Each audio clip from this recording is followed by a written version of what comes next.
सत्संग का मतलब है कि ये जीवात्मा परमात्मा में मिल जाए, यही सत्संग है। इसका मुख्य राज्य क्या है? कोई भी संत हो, जो भी संत है, किसी भी धर्म के हैं, उन्होंने इस जीव को परमात्मा से मिलाने का काम किया है, वही सत्संग है।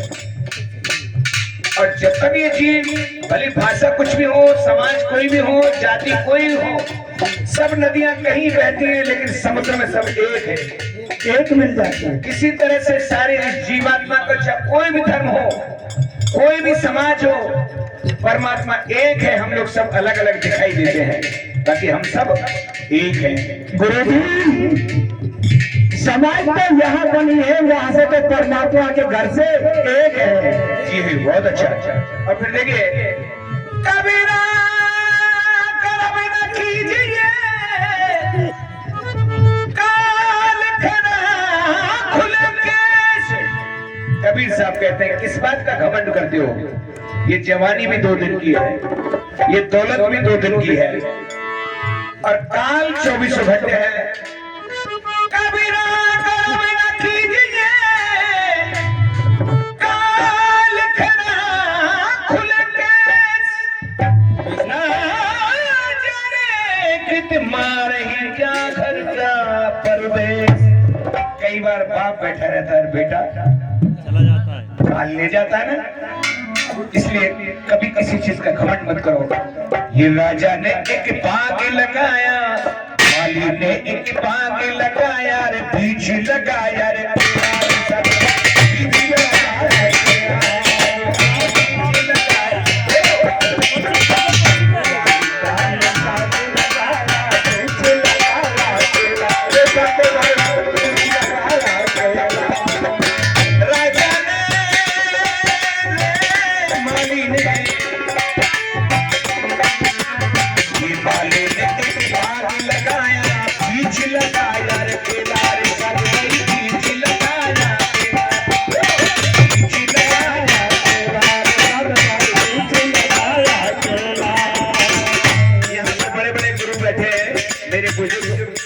संत जी बैठे हैं, और वो मेरे गुरु से भी बड़े हैं। यहाँ केला क्यों कहा कबीर साहब ने? भाई बगीचे में अंगूर भी है, आम भी है, जामुन भी है, संतरा भी है, नींबू भी है, और यहाँ कबीर साहब ने सिर्फ केला को बताया। क्यों? राजा ने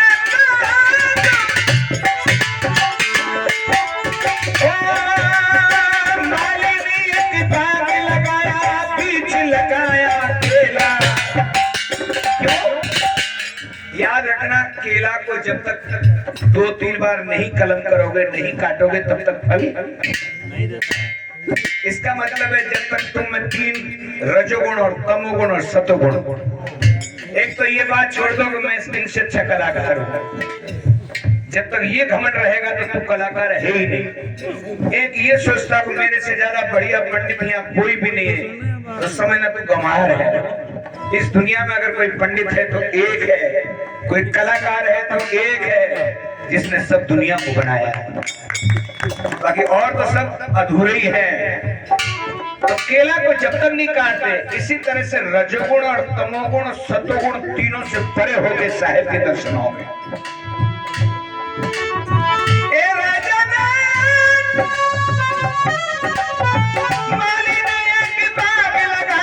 बीज लगाया रे केला रे, साधु भाई बीज लगाया केला। अच्छा बाबा की सुध नहीं जानी रे जानी। मैं रूपवान, मैं गुणवान, मैं धनवान। बुरा कहेंगे, अगर तू धनवान ही है तो बुरा मत मानना, 5 भाई कुछ ले गए क्या?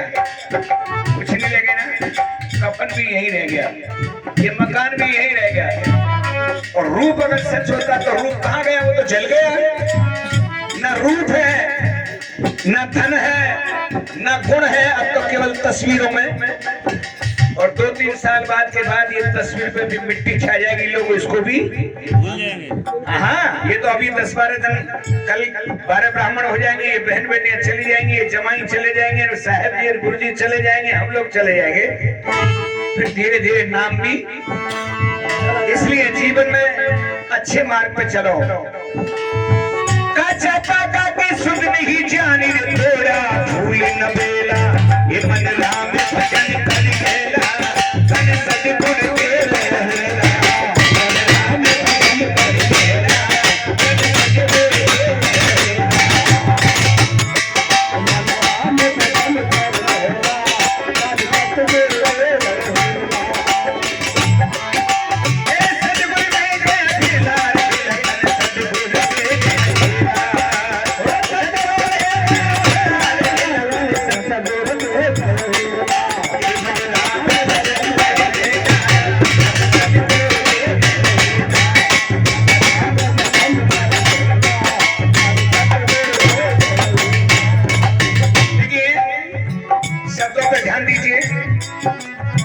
ये राजा ने एक कुआं खुदाया बीज बनाया अकेला। एक लाइन है, सबसे पहले मैं भयो मोटे पीछे पड़ो भैया बा पीछे मेरो बाप भयो ता पीछे चल गई भैया। जरा इसका आदरणीय आप ही तो मेरे से बड़े, मैं उनसे नहीं पूछूंगा गुरुओं से, मैं तो तुमसे पूछूंगा इसका अर्थ क्या है। सामने बैठे बेटा सहारे से बोले पीछे मेरो भैया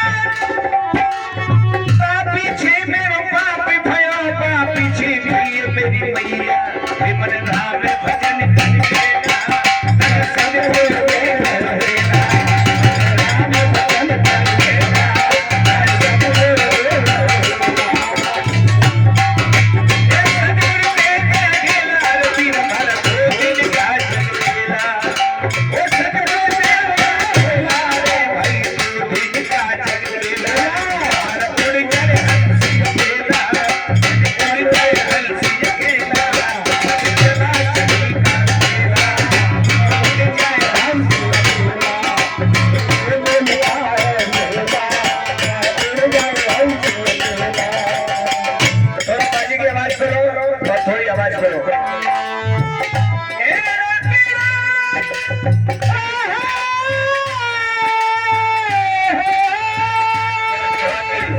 की ताली हमारे भाई साहब के लिए। देखिए मैं इस लायक नहीं हूँ जहाँ संत बैठे हो तो मैं माला क्योंकि मैं तो बच्चा हूँ आपका, क्योंकि इसके काबिल तो कोई लाखों में एक होता है। गुरुदेव आपसे पहले सबका स्वागत हो चुका है, आपका भी स्वागत के लिए भाई मेरे से बड़े बैठे हैं।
ज्यादा नहीं क्योंकि बहुत और भी हैं। अरे काउंसिल एक पलक में आज मैंने सुना है कि भाई साहब का 11वां